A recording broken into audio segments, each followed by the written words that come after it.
Today, the family of the Spartanburg woman killed 4 years ago is talking about the developments in that case. Nicole Goodlet's remains were discovered behind Cainhoy Elementary School in 2015. Last week, the father of her children, Gerald Howard, was arrested in Berkeley County and charged with murder. News 2's Natalie Price attended the news conference today where the Goodlet family says Howard's arrest is a step in their healing. Nicole Goodlet's father says when he heard Howard was arrested and is being charged with Nicole's murder, he had to pause and reflect. It's been a 4-year journey, and he says now they're that much closer to getting justice for Nicole.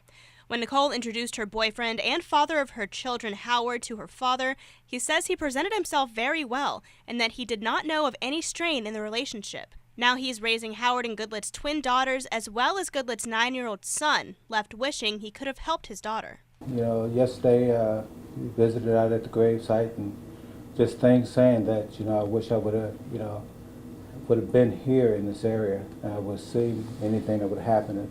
If I was closer, and I kind of I'm very disappointed I was at a long distance away when this happened, that maybe I could have been there to help out even more and this tragedy never would have happened. Howard appeared in bond court last week, but as this is a murder charge, bond was denied and he remains behind bars. Reporting in Berkeley County, Natalie Price, Count on 2. The National Action Network is requesting a local judge step down, accusing him of abusing power. It stems from video inside a courtroom that happened back in February. The defendant, Jaquez Butler, appears before Judge John Duffy in connection to a citation. The video, as you can see here, shows officers chasing Butler as Butler attempted to leave the courtroom while Judge Duffy attempted to speak with him. Butler is eventually tased by officers outside the room. Today, Butler and his mother said his disability led to that incident. I panicked, you know what I'm saying? I ain't never been in that position before. And I didn't understand why I was being charged with at the time neither, because I didn't even say no or do anything. It's not ethically correct. Sometimes people tend to impose more harsher punishment on those that don't deserve it. In this situation, I feel as though it could have been handled a different way. Butler is facing 2 charges of resisting and contempt of court. His mother is facing a charge of breach of peace. Happening tonight, the developer for Autobell Car Wash is hosting a community meeting on James Island. They are asking for a special exception to build a new location at 765 Folly Road. Some people are against the proposal. Some say water runoff from the building would harm the environment. Others don't want to see new development. Tonight's meeting will address the concerns. It starts at 6:30 at Spring Hill Suites on Ripley Point Drive. Happening tomorrow, your chance to voice your concerns about the Charleston Police Department. The city of Charleston will host a public meeting on the issue. Last year, the city hired a consulting firm to conduct an audit that would include the police department. The Charleston Area Justice Ministry found that the company was not qualified to carry out the job. The city is now searching for a new firm. Charleston Mayor John Tecklenburg voted in favor of the racial bias police audit last November.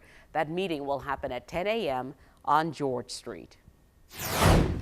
A man in Somerville is suing the Homeowners Association for $3 million over what he says is a breach of contract. News 2's Dorchester County reporter Stetson Miller tells us all about the accusations and how the HOA is now responding. The Homeowners Association here in this Somerville subdivision, White Gables, has been sued, along with others, for breach of contract by a property management company owner. The lawsuit also claims that the company owner was harassed and stalked by the neighborhood board. In a lawsuit filed on March 20th in the Dorchester County Court of Common Pleas, Halcyon Real Estate Services and owner David Peterson claimed that the White Gables Neighborhood HOA in Somerville broke new contracts for landscaping services and to be the property management group for the neighborhood, and then alleged that the management contract was given back to the Community Management Group. Its owner, Stephen Peck, says his company has managed the neighborhood for years and never ended its contract with White Gables. Our company has managed White Gables for better part of 10 years. We have been, always have been, and continue to be the management company there. In all, there are 17 counts against Peck, his company, the HOA, and 4 White Gables neighborhood board members. Peterson is seeking $3.2 million because of breach of contract and $625,000 in damages. Now, I reached out to David, the plaintiff, and his lawyer, but they did not return requests for comment on the lawsuit. In Somerville, Stetson Miller, Count On 2. The Tri-County Cradle to Career Collaborative released its 4th regional education report today. Organizers say this year's report is different from past years. Since 2015, the group has released annual reports looking at areas of the education system that need improvement. Leaders say this year's data shows little progress, so now the group is calling on a change in policy. Because if you are entering kindergarten ready, and by 3rd grade you are proficient at reading and math, and you sustain that proficiency through 8th grade, all of which can be measured, so that you're graduating from high school not only on time, but college and career ready, and moving to post-secondary where you're capable of doing that. The ultimate goal is to increase success and economic prosperity for everyone here in the Lowcountry. Next on News 2. A popular Lowcountry plant may be responsible for several dogs becoming sick. In tonight's Consumer Alert, what you need to know in case your family's pet comes in contact with sago palm.